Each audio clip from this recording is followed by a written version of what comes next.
السلام علیکم ورحمۃ اللہ ڈیئر ویورز، امید ہے انشاءاللہ آپ خیریت سے ہوں گے۔ آج ایک نئی ویڈیو کے ساتھ آپ کی خدمت میں حاضر ہوا ہوں۔ آج ہم بات کریں گے کہ کعبہ کے گرد کچھ چیزیں، ان کے نام کیا ہیں، کعبہ کے اپنے جو کارنرز ہیں ان کے کیا نام ہیں، کعبہ کے مختلف پارٹس کی ہم بات کریں گے، ٹھیک ہے۔ ان کے ناموں کے بارے میں آپ کو بتاؤں گا، ان کی ہسٹری کے بارے میں آپ کو تھوڑا سا بتاؤں گا، مختصر جتنا ہو سکا، اور ان کی کیا فضیلت ہے اور کس جگہ دعائیں قبول ہوتی ہیں، وہ سب انشاءاللہ اس ویڈیو میں دیکھیں گے۔ اس سے پہلے چینل کو لازمی سبسکرائب کریں، دوسروں کے ساتھ شیئر کریں، لوگوں کو فائدہ ہو رہا ہے شیئر کرنے سے، آپ کا بھی اس کار خیر میں حصہ ہو جائے گا۔ تو چلیں ویڈیو شروع کرتے ہیں۔ سب سے پہلا پارٹ کعبے کا جو ہم ڈسکس کریں گے وہ ہے کعبے کا غلاف، اس کو کہتے ہیں کسوہ، الکسوہ یا کسوہ کلوتھ کہتے ہیں۔ اچھا، یہاں پہ میں آپ کو بتا دوں لوگ کیا غلطی کرتے ہیں کہ وہ اس کسوہ کو کاٹنے کی کوشش کرتے ہیں، اس میں سے دھاگے نکالنے کی کوشش کرتے ہیں، یعنی ان شارٹ نقصان پہنچاتے ہیں، اور ان کا مقصد کیا ہوتا ہے کہ ہم اس سے تبرک حاصل کریں گے، اس کو جا کے آنکھوں پہ ملیں گے اور رکھیں گے، سجائیں گے۔ تو بہرحال یہ ساری بیس لیس چیزیں اور نقصان پہنچانے والی بات ہے۔ اب اللہ کے گھر جا کے وہیں پہ اللہ کے گھر کو خراب کر رہے ہیں، نقصان پہنچا رہے ہیں، تو الٹا آپ گناہ کا باعث بنیں گے، ٹھیک ہے۔ باقی ساری تبرکات، ساری جو ہے شفا، وہ دینے والا اللہ ہی ہے، ٹھیک ہو گیا۔ دوسرے نمبر پہ ہمارے پاس حجر اسود، یہ ہر کسی کو پتہ ہے، یہ جنت کا پتھر ہے، اور یہ کعبے کی مشرق کی جانب لگا ہوا ہے، اور اس کے گرد سونے کا ایک کیس بھی ہے، اس کے اندر یہ ہے۔ اچھا، یہ میں آپ کو کلیئر کر دوں کہ یہ ایک پتھر نہیں ہے پورا، اس کے اندر آپ نے دیکھا ہوگا اوول کلر کی اس کی شیپ ہے، اوول ٹائپ کی اس کی شیپ ہے، لیکن یہ اس کے تقریباً 7-8 پیسز ہیں پتھر کے، وہ لگی ہوئی ہیں، پورا ایک پتھر نہیں ہے۔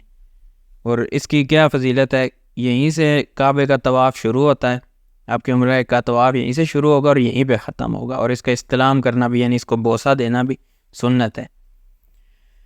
تیسرے نمبر پہ ہمارے پاس الملتزم یا الملتزم، یہ وہ جگہ ہے جو کعبے کے دروازے اور حجر اسود کے درمیان ہے، تقریباً 2-1 میٹر کی یہ جگہ ہے، یہاں پہ دعائیں قبول ہوتی ہیں اگر آپ کو موقع ملتا ہے، کیونکہ حجر اسود پہ بہت زیادہ رش ہوتی ہے، تو یہ جگہ بھی ان لوگوں سے بک ہوئی ہوتی ہے جو حجر اسود کی طرف جا رہے ہوتے ہیں۔ تو آپ کوشش کریں، ذرا سی بھی آپ کو جگہ ملتی ہے تو یہاں پر جا کے آپ نے اس جگہ کو، کعبے کو پکڑ کے دعا کرنی ہے، انشاءاللہ آپ کی دعا فوراً قبول ہوگی، کیونکہ یہ قبولیت کی جگہوں میں سے ایک ہے۔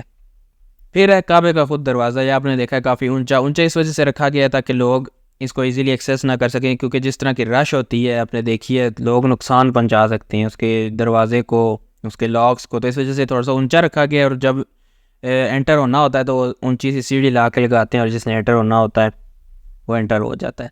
اسی سے ریلیٹڈ اگلی میں آپ کو بتاتا ہوں، وہ ہے حطیم۔ اس پہ میں پوری علیحدہ سے ویڈیو بنا چکا ہوں، اس میں نے آپ کو بتایا تھا کہ یہ بھی کعبے کا حصہ ہے، پورا کعبہ ہے، اس کے آگے سیمی سرکل سے یہ اس طرح بنا ہے، تقریباً اتنی سی دیوار ہے۔ اس کو کیوں اوپن چھوڑا گیا ہے وہ اس ویڈیو میں بتا چکا ہوں، یہاں پہ اوپر اس کا لنک آ رہا ہے، ضرور جا کے دیکھیں، ابھی دوبارہ ٹائم ضائع کرنے والی بات ہے، کیونکہ میں پہلے اس پہ ایک ویڈیو بنا چکا ہوں۔ بہرحال اس کے اندر آپ نماز پڑھیں گے تو اسی طرح کہ آپ نے کعبے میں نماز پڑھی، اور یہ فرض نمازوں کے ٹائم کے علاوہ ہر ٹائم اوپر رہتا ہے، فرض نمازوں میں اس کو بند کر دیتے ہیں، کیونکہ فرض نماز میں آپ نے کعبے کے باہر نماز پڑھنی ہوتی ہے، تو میں نے بتایا یہ بھی کعبے کا حصہ ہے، اس وجہ سے اس کو بھی بند کر دیا جاتا ہے فرض نمازوں کے ٹائم۔ پھر کعبے کے کارنرز کی اگر بات کریں تو حجر اسود سے جو اگلا کارنر ہے اس کو رکن عراقی کہتے ہیں، کیونکہ اس کا منہ عراق کی طرف ہے۔ اسی طرح اس سے اگلا جو ہے اس کو رکن شامی کہتے ہیں، کیونکہ اس کا جو منہ ہے وہ شام کی طرف ہے، اس کے بالکل پیرل شام سیریا آتا ہے، اس وجہ سے اس کو رکن شامی کہا جاتا ہے۔ اسی طرح رکن شامی سے اگلا جو کارنر ہے اور حجر اسود سے جو پچھلا کارنر ہے اس کو رکن یمانی کہتے ہیں۔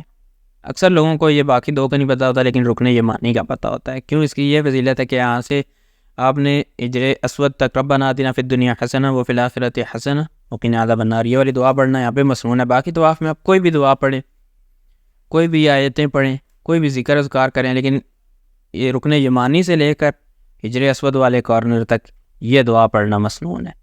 اور اس کو کیوں انکور رکھا کہ باقی کارنر کیوں انکور نہیں ہے؟ اب یہاں پہ بھی لوگوں نے باتیں بنا لی ہیں کہ یہ پتہ نہیں اس کی یہ فضیلت ہے، یہاں پہ یہ دراڑیں ہیں اور یہ وہ ہے، یہ سب فیبریکیٹڈ باتیں ہیں۔ اصل اس کی یہ ہے کہ اس کو بھی ہاتھ لگانا سنت سے ثابت ہے، اس وجہ سے اس کو انکور رکھا گیا ہے۔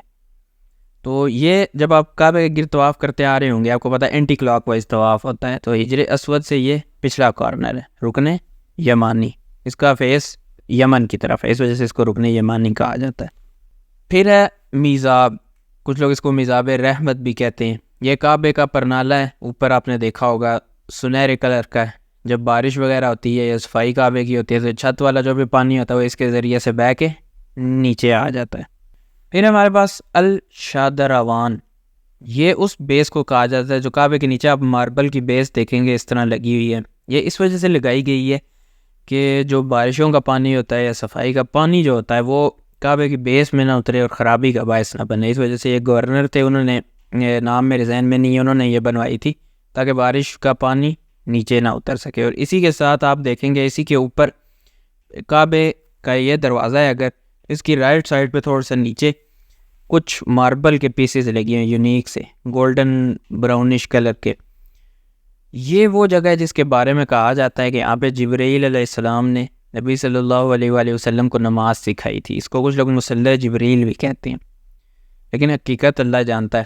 بہرحال کچھ عرصہ پہلے تک جو کعبے کے امام نماز کی امامت کراتے تھے وہ اسی جگہ کے پیچھے کھڑے ہو کے کرواتے تھے۔ ابھی تو سیکورٹی اور دوسری رش کے پیش نظر ان کی جگہ پیچھے منتقل کر دی گئی ہے، لیکن اگر بات کریں 2018 19 20 تک کی تو اس جگہ کے پیچھے کھڑے ہو کے تو امامت کی جاتی تھی۔ اوکے جی، لاسٹ پہ ہے ہمارے پاس مقام ابراہیم۔ یہ آپ کو پتہ ہے وہ جگہ جہاں پہ ابراہیم علیہ السلام کے پیروں کے نشانات ہیں، جس پتھر پہ کھڑے ہو کے انہوں نے کعبہ کی تعمیر کی تھی، اس پہ ان کے پیروں کے نشان آ گئے تھے۔